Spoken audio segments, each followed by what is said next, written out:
आज हम बात करने वाले हैं लोकसभा में दिए प्रधानमंत्री मोदी द्वारा भाषण के बारे में।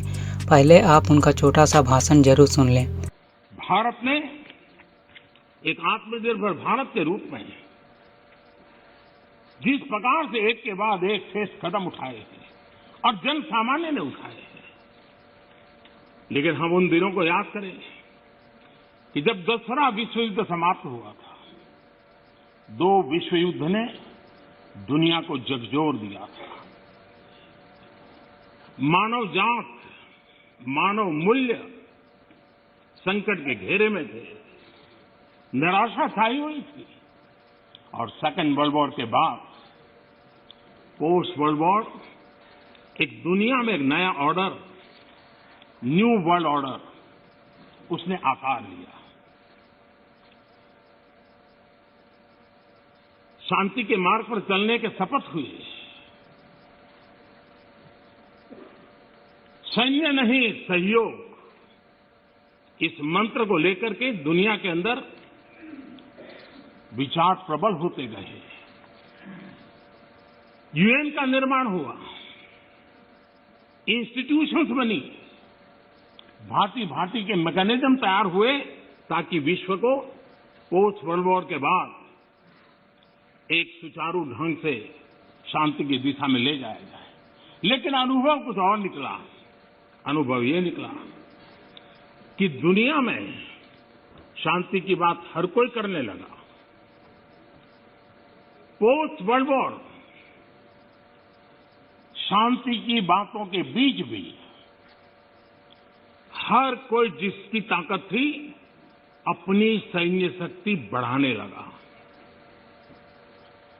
वर्ल्ड वॉर के पहले दुनिया के पास जो सैन्य शक्ति थी, यूएन के बाद वो सैन्य शक्ति अनेक गुना बढ़ गई। छोटे मोटे देश भी सैन्य शक्ति की स्पर्धा में आने लग गए। शांति की चर्चा बहुत हुई, लेकिन हकीकत इस बात विश्व को स्वीकार करना होगा कि सैन्य शक्ति की तरफ बड़ी बड़ी ताकतें और पुरजोश चल पड़ी। जितने इनोवेशन हुए, रिसर्च हुए, वो इसी कालखंड में हुए सैन्य शक्ति के लिए। पोस्ट कोरोना भी एक नया वर्ल्ड ऑर्डर नजर आ रहा है। पोस्ट कोरोना के बाद दुनिया में एक नया संबंधों का वातावरण शेप लेगा। हमें तय करना है कि हम वर्ल्ड वॉर के बाद एक मुख्य दर्शक के रूप में बदलती हुई दुनिया को देखते रहे और अपने आप को कहीं एडजस्ट हो सकते तो करने की कोशिश की। हमारे लिए वो कालखंड भी वैसा ही था। लेकिन आज पोस्ट कोरोना जो नया वर्ल्ड ऑर्डर तैयार होगा, और होना ही है, किस रूप का होगा, कैसा होगा, कौन उसको इनिशिएट करेगा, वो तो वक्त बताएगा। लेकिन दुनिया ने जिस प्रकार से संकट को झेला है, दुनिया इस पर सोचने के लिए मजबूर हुई है और होना है। ऐसी स्थिति में भारत विश्व से कट करके नहीं रह सकता। भारत एक कोने में गुजारा नहीं कर सकता। हमें भी एक मजबूत प्लेयर के रूप में उभरना होगा। लेकिन सिर्फ जनसंख्या के आधार पर हम दुनिया में अपनी मजबूती का दावा नहीं कर पाएंगे। वो एक ताकत है, लेकिन इतनी ताकत मात्र से नहीं चलता है। नए वर्ल्ड ऑर्डर में भारत को अपनी जगह बनाने के लिए भारत को सशक्त होना पड़ेगा, समर्थ होना पड़ेगा, और उसका रास्ता है आत्मनिर्भर भारत। तो दोस्तों, प्रधानमंत्री ने कहा कि हमें वन वर्ल्ड ऑर्डर में अपनी जगह बनानी होगी। हमें वन वर्ल्ड गवर्नमेंट का हिस्सा बनना ही पड़ेगा और इस व्यवस्था को तो आना ही है। जब मैं अपने दोस्तों से अंत समय के और यीशु के द्वितीय आगमन के बारे में बात करता हूँ तो वे पता नहीं क्यों घबरा जाते हैं। वे मानने को तैयार ही नहीं होते। लेकिन जैसे अन्य भविष्यवाणियाँ पूरी हुई, उसी प्रकार मोदी के इस भाषण ने पुष्टि कर दी और बाइबल की उस भविष्यवाणी को पूरा साबित कर दिया कि हम अंत के युग में प्रवेश कर चुके हैं। इस वन वर्ल्ड गवर्नमेंट या न्यू वर्ल्ड ऑर्डर को समझने के लिए सबसे पहले हमें बाइबल के कुछ वचनों को समझना होगा कि इस वन वर्ल्ड गवर्नमेंट के बारे में बाइबल में कहाँ कहाँ चर्चा की गई है। जब हम दानियल का ग्रंथ अध्याय 2 पद 1 से 44 में पढ़ते हैं तो वहाँ राजा नबूकदनेस्सर एक विशाल मूर्ति का स्वप्न देखता है जिसके सिर सोने, छाती और भुजाएं चांदी की, पेट और कमर पीतल की, जांघें लोहे की, पैर अंशतः लोहे के और अंशतः मिट्टी के थे। तब दानियल राजा को उनके स्वप्न का अर्थ बताता है कि ये भिन्न भिन्न धातु के हिस्से अलग अलग राज्य हैं, सिर आप हैं और बाकी आपके बाद आने वाले हैं। फिर अध्याय 7 में पद 1 से 28 तक में दानियल 4 जानवरों का दृश्य देखता है, जिसमें समुद्र से 4 विशालकाय प्राणी निकलते हैं और सभी चारों प्राणी एक दूसरे से अलग थे। मैं देख ही रहा था कि उसके पंख उखाड़े गए और उसे उठाकर 2 पांवों पर मनुष्य की तरह खड़ा कर दिया गया और मनुष्य जैसा हृदय दिया गया। दूसरा भालू जैसा था जो दांतों में पसलियां लिए था। उसे यह आदेश दिया गया, उठो और बहुत सा मांस खाओ। इसके बाद मैंने चीते के समान एक और पशु को देखा। उसकी पीठ पर पक्षियों के 4 डैने थे और उसके 4 सिर थे। उसे राज्याधिकार दिया गया। अंत में मैंने एक चौथा पशु देखा। वह विभीषण, डरावना और अत्यंत बलवान था। उसके दांत लोहे के थे। वह चबाता और खाता जाता था और जो कुछ रह जाता उसे पैरों तले रौंद देता था। वह पहले के सभी पशुओं से भिन्न था और उसके 10 सींग थे। मैं वे सींग देख ही रहा था कि उनके बीच में से एक और छोटा सा सींग निकला और उसके लिए जगह बनाने के लिए पहले सींगों में से 3 सींग उखाड़े गए। उस सींग की मनुष्य जैसी आंखें थी और उसका एक डींग मारता हुआ मुंह भी था। तब दानियल ने स्वर्गदूत से पूछा। तब पद 17 में उसे बताया गया कि ये 4 विशालकाय पशु 4 राज्य हैं जो पृथ्वी पर प्रकट होंगे। और जो दानियल को बता रहा था उसने यह भी बताया कि इनके बाद जो सर्वोच्च प्रभु के संतों को जो राज्य मिलेगा वह अनंत काल तक बना रहेगा। और पद 23 में उसे बताया जाता है कि जो चौथा पशु पृथ्वी पर प्रकट होने वाला चौथा राज्य है वह अन्य सब राज्यों से भिन्न होगा। वह समस्त पृथ्वी को खा जाएगा। मतलब साफ है, उसका शासन पूरी पृथ्वी पर होगा, किसी एक देश तक सीमित नहीं होगा और पैरों तले रौंद कर चूर चूर कर देगा। वे 10 सींग इस राज्य के 10 राजा हैं। उनके बाद एक ऐसे राजा का उदय होगा जो पहले के राजाओं से भिन्न होगा और 3 राजाओं को परास्त कर देगा। वह सर्वोच्च प्रभु के विरुद्ध बोलेगा, सर्वोच्च प्रभु के संतों पर अत्याचार करेगा और पर्वों और प्रथाओं में परिवर्तन लाने की योजना तैयार करेगा और संत 3.5 वर्ष तक उसके हाथ में दिए जाएंगे। मतलब ये 7 वर्षों के महाक्लेश काल के समय हो रहा है। 7 वर्षों के महाक्लेश काल को 3.5 वर्षों में बांटा गया है।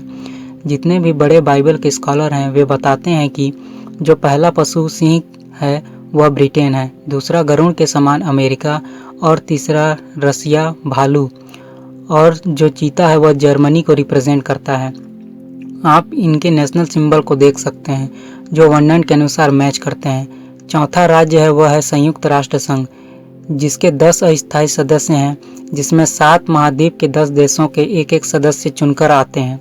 और जहां तक डींग मारने वाले मुंह की बात है, जब संयुक्त राष्ट्र संघ की बैठक होती है तो वहां केवल बड़ी बड़ी बातें की जाती हैं। हाल ही में अर्मेनिया और अजरबैजान की लड़ाई हुई और तिब्बत से तिब्बतियों को चीनियों ने मार कर भगाया। तब ना तो संयुक्त राष्ट्र संघ ने कोई एक्शन लिया और न इस बारे में कुछ कहा, जबकि राष्ट्र संघ की सुरक्षा परिषद सभी राष्ट्रों को सुरक्षा प्रदान करने की गारंटी देता है।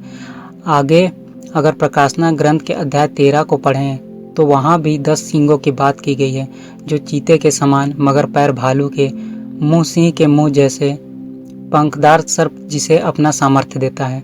ठीक दानियल के अध्याय 7 के राज्यों की तरह वर्णन, मगर एक ही पशु में सभी पशुओं का मिला जुला रूप। और जैसा कि दानियल ने साफ बताया कि ये राज्य हैं, ये वन वर्ल्ड गवर्नमेंट मसीह विरोधी शासक के लिए बनाई जाएगी, जिसका प्रधान एंटी क्राइस्ट होगा। इस न्यू वर्ल्ड ऑर्डर के बारे में बहुत से बिब्लिकल रिसर्चरों ने पहले ही तकरीबन 10 से 15 साल पहले ही बता दिया था। कई किताबें इनके द्वारा वन वर्ल्ड ऑर्डर के बारे में लिखी गई हैं। यूट्यूब पर इन सभी बिब्लिकल रिसर्चरों द्वारा पहले ही एक्सप्लेनेशन दी जा चुकी है। आप देख सकते हैं कि संयुक्त राष्ट्र संघ एक वन वर्ल्ड ऑर्डर का बहुत अच्छा एग्जाम्पल है, जिसकी अपनी बैंकिंग, अंतर्राष्ट्रीय न्यायालय, सुरक्षा परिषद सब कुछ है। और हाल ही में पोप के द्वारा सभी धर्म के गुरुओं को एक मंच पर बुलाकर धर्मों को आपस में जोड़कर एक नया धर्म बनाने की बात की गई है। अगर आप गलातियों के नाम पौलुस का पत्र उसका अध्याय 1 पद 6 से 5 पढ़ें तो वहाँ ऐसा लिखा है, मुझे आश्चर्य होता है कि जिसने आप लोगों को मसीह के अनुग्रह द्वारा बुलाया, उसे आप इतना शीघ्र त्याग कर एक दूसरे ही सुसमाचार के अनुयायी बन गए हैं। दूसरा तो है ही नहीं किंतु कुछ लोग आप में अशांति उत्पन्न करने और मसीह का सुसमाचार विकृत करना चाहते हैं। लेकिन जो सुसमाचार मैंने आपको सुनाया है, यदि कोई स्वर्गदूत ही क्यों न हो उससे भिन्न समाचार सुनाए तो वह अभिशप्त हो। मैं जो कह चुका हूँ वही दोहराता हूँ। जो सुसमाचार आपको मिला है, यदि कोई उससे भिन्न सुसमाचार सुनाए तो वह अभिशप्त हो। ध्यान देने वाली बात यह है कि यह कैसे हो सकता है कि कोई स्वर्गदूत कैसे गलत सुसमाचार सुना सकता है। वह तो स्वर्ग का दूत है। और हाल ही में जब हमारे देश में राफेल आया तो उसकी पूजा सभी धर्म के गुरुओं को एक साथ बुलाकर की गई। और जहाँ तक बात है एक करेंसी या वन वर्ल्ड इकोनॉमी की, आपको याद होगा कि कुछ समय पहले हमारे देश में डीमोनेटाइजेशन हुआ था। तब प्रधानमंत्री द्वारा कैशलेस इकोनॉमी की बात की गई। ऐसा इसलिए किया जा रहा है क्योंकि मार्क ऑफ द बीस्ट 666 के लिए रास्ता साफ हो सके। ऐसा इसलिए जरूरी है ताकि आपको मसीह विरोधी शासक द्वारा कंट्रोल में रखा जा सके। आप देखते होंगे कि कभी कभी बैंक डेली कैश विड्रॉल पर लिमिट लगा देती है, जिससे आप एक तय सीमा से ज़्यादा रकम नहीं निकाल सकते। मतलब साफ है कि आपके पैसों पर किसी और का नियंत्रण है। अगर किसी व्यक्ति को कंट्रोल में रखना है तो उसके पैसों पर नियंत्रण रखकर उस व्यक्ति को अपने कंट्रोल में रखा जा सकता है। जिस प्रकार के हाल ही के दिनों में बैंक डूबते जा रहे हैं और आपस में मर्ज की जा रही हैं, वे दूर नहीं कि जब एक ही बैंक और एक ही करेंसी होगी जो डिजिटल फॉर्म में होगी, जैसे बिटकॉइन क्रिप्टो करेंसी में होगी।